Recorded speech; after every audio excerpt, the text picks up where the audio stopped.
Hey, if you wonder how you can charge your Redmi Pad Pro, let me quickly explain.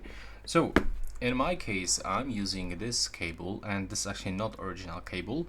This is cable from my old Huawei smartphone. And I can actually connect this. I mean, right now it's connected into my monitor, and when I'm gonna plug it into the USB port, I will find this charging information. There we go.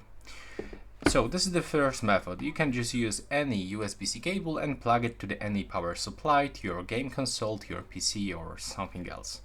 You can also use charging brick. The charging brick is actually not, it doesn't come with the box, in the box. So I'm also using charging brick from my old Huawei phone. And it works fine. This simple power adapter, and yeah.